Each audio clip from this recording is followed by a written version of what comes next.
ang ating masarap na ulam. Alanganing adobo, alanganin na nilaga.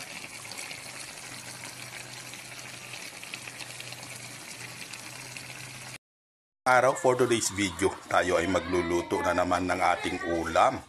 Lutong pacham ang ating gagawin ngayon mga boss ka-idol. Siyempre, lagyan muna natin ng ating mga panangkap. Then ito din po yung ating mga kakailanganin dito sa ating lulutuin. Ayan.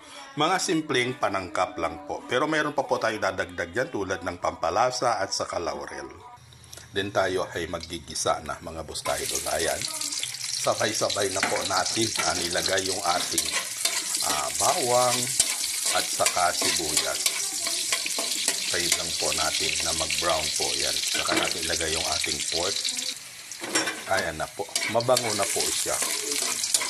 Nagsisimula na po mag-brown. Pag ganyan na maamoy na po ng buong barangay na tayo ay may masarap na ulam, ayan, ilalagay na po natin itong ating pork.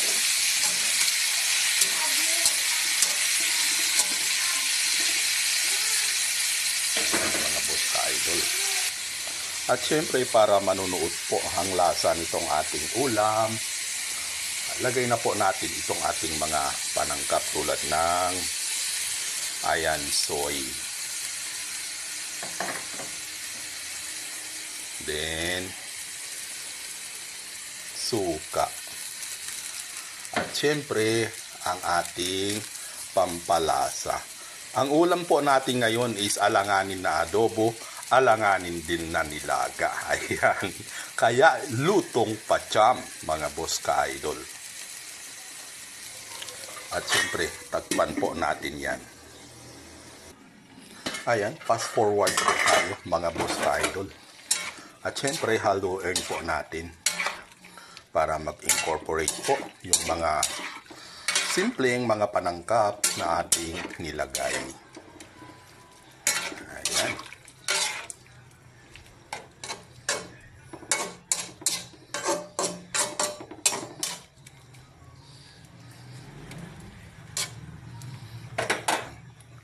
Sisimmer po natin hanggang sa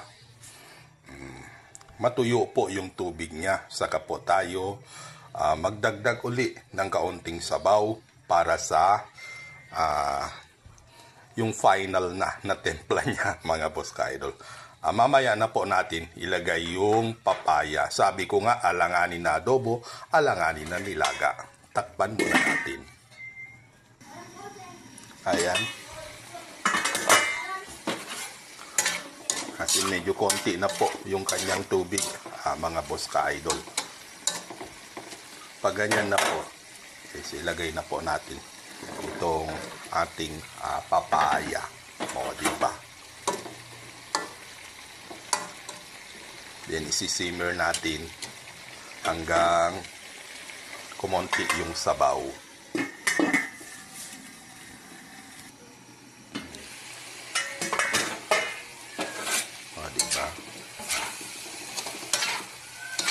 Medyo kumonti na po yung kanyang tubig o yung sabaw.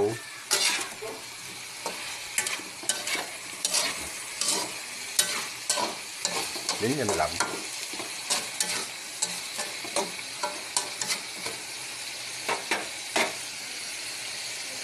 Takpan natin ulit.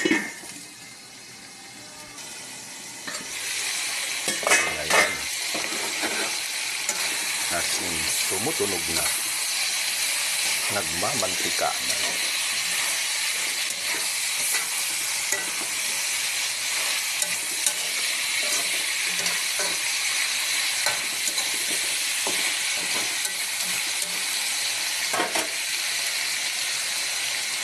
Ayan, maglagay na po tayo ng kaunting sabaw.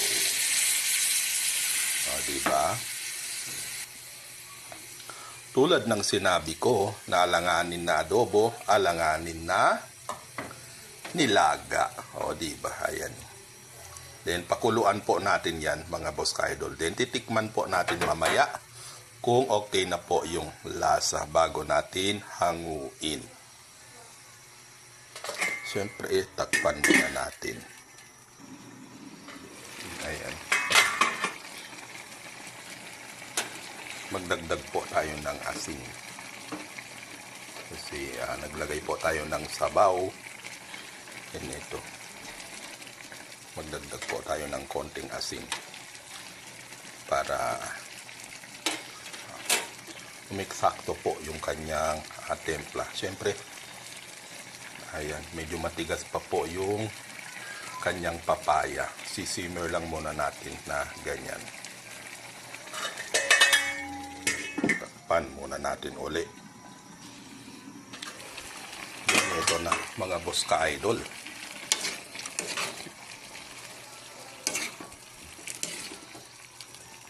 Okay na siguro yan. Medyo malambot na yung papaya niya.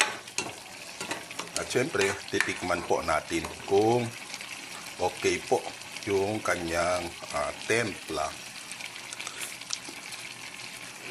Ayan. Sarap po niya, mga boss ka-idol. Hanggang dito na lang po. Maraming salamat sa pagpanood. Maraming salamat po, mga boss ka-idol. Magandang gabi.